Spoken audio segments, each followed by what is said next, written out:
Ito ang reading mo, Gemini. Welcome back to our channel. Okay, nasa mabuti kayong kalagayan while watching the channel. Sa general reading, kayo nang bahalang magpapalit ang situation nyo sa reading ko.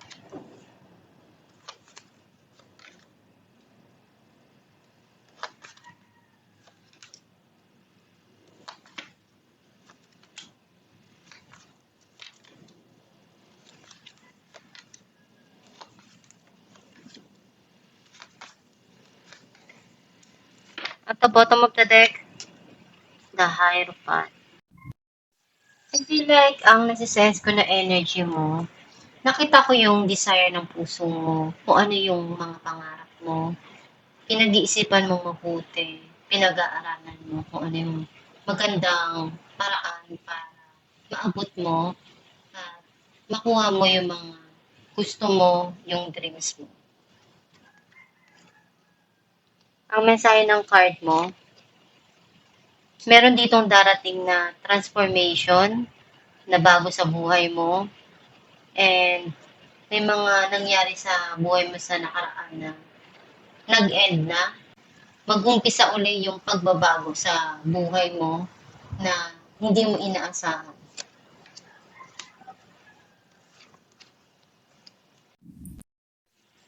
Very emotional ka right now, sensitive, and gusto mo yung ipakita sa'yo yung pagmamahal, pag-aaruga. And ganun ka kasi kapag nagmamahal. Binibigay mo lahat ng makakaya mo, either sa relationship o sa mga mahal mo sa buhay.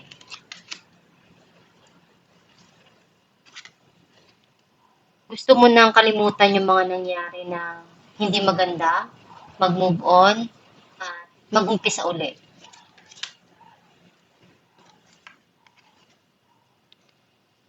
Meron ditong pinag-iisipan mong mabuti kung ano yung gagawin mo.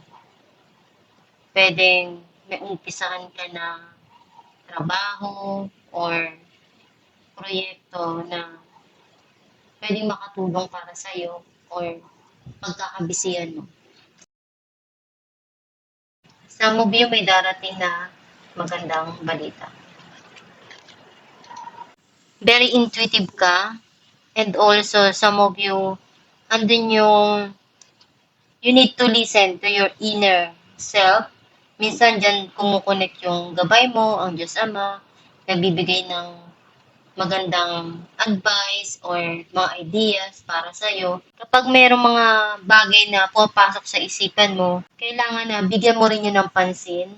Maaring iyon yung isa sa makakatulong sa mga pinagdadaanan mo.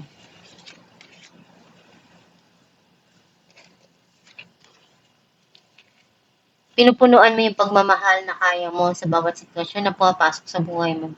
Either sa relationship or para sa sarili mo. Nararamdaman mong iniwan ka ng isang tao, nalungkot ka dun. Even though you're trying your best para hindi mawala yung tao na yun o maging maayos yung sitwasyon, pero may mga bagay na kailangan na i-let go at harapin.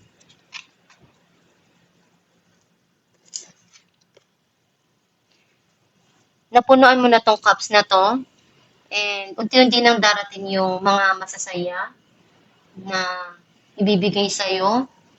Andun yung long-term na emotional happiness, especially dun sa mga mahal mo sa buhay. Masaya ka na ini-enjoy mo yung moment or merong reunion, celebration na darating. Clarify natin that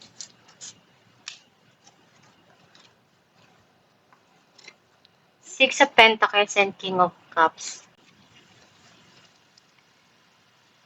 Nakita ko dito na meron ditong darating na blessing na pinaghirapan mo.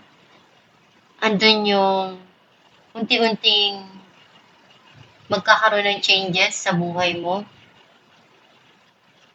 Gusto mo yung tumutulong kasi mahalaga yun sa'yo. Isa yun sa way na pinapakita mo yung pagmamahal. yung binibigay mo yung makakaya mo. Some of you, meron ditong someone sa buhay mo na gusto niyang mag-share or gawin lahat ng makakaya niya doon sa situation at magsimula ulit. Clarify natin ang Eight of Cups. Page of Pentacles and Seven of Swords. Iniisip mo kung ano yung paraan para maging maganda yung pasok ng income, meron kang susubukan na para mapaunlad yung financial mo, yung pera mo, yung trabaho mo. Clarify natin ang The High Priestess. Five of Wands and Five of Swords. You feel andun sa nag-struggle ka. Unti-unting nagkaroon ng pagbabago. Dahil naniwala ka sa sarili mo, sa kakayahan mo. Pinakinggan mo yung inner self mo. At malaki na itulong mo. Clarify natin ang Five of Pentacles. Page of Swords and Five of Cups.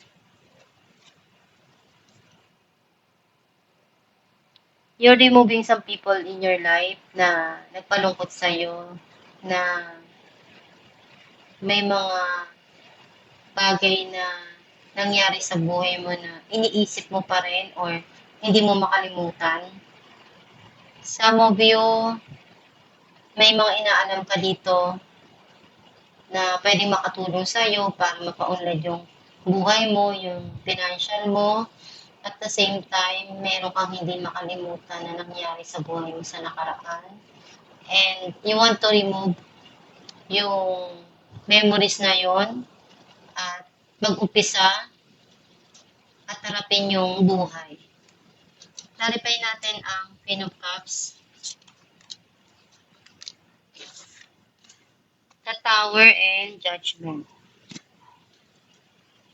Nagkaroon ng pagtatapos, may darating dito na pagsisimula. And may hinihingi ka dito na judgment or pinagdarasal. May mga desisyon ka rin kailangan na harapin. Though right now, hindi mo pa kayang harapin lahat dahil very emotional ka pa. Hinahanap mo yung pagmamahal na gusto mo, yung mga bagay na binigay mo at pinakita mo, gusto mong maranasan din yun. Clarify natin ang Page of Wands. The Moon and Nine of Swords. May mga gabi na nagpapalungkot sa'yo. Na-stress ka, na-depress ka. Pero you keep it to yourself. Inisip mo na lang na pagsubok lang to, haharapin ko to, kaya ko tong malagpasan. Clarify natin ang Two of Cups. The World Ended. You're manifesting a lot of changes in your life and darating yun. Meron ditong transformation na ibibigay sa'yo, especially sa pag-ibig. Either ikaw yung magbibigay sa sarili mo, nag-uumapaw, or may darating dito na proposal para sa'yo. Clarify natin ang Ten of Cups. The High Priestess and the Sun. Unti-unti ka na nagiging okay, naghihil ka na, and nagiging masaya ka na rin along with your family, yung mga taong nagmamahal sa'yo. And ngayon mo nakikita, nare-realize lahat, yung mga mahalaga para sa'yo. Ngayon mo naiisip lahat yun.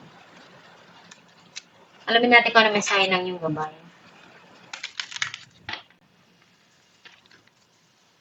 Joy.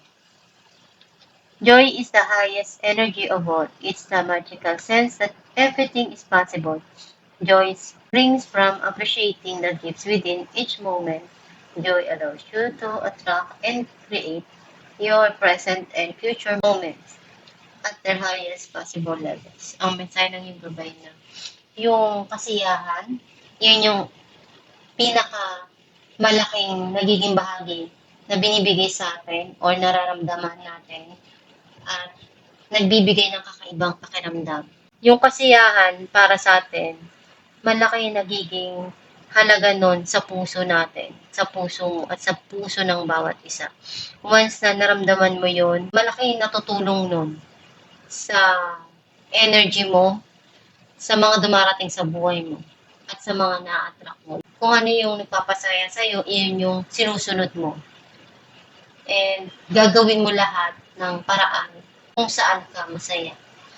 Basta magdasal ka lang palagi, gawin mo yung desire ng puso mo, kung saan ka masaya, yun yung gawin mo as long na wala kang natatapak ng tao, and iporso mo yun. Magsumikap ka lang palagi para matupad yung mga pangarap mo. At ito yung reading Gemini. Kung nakaresonate na kayo, comment down below. Thank you for watching.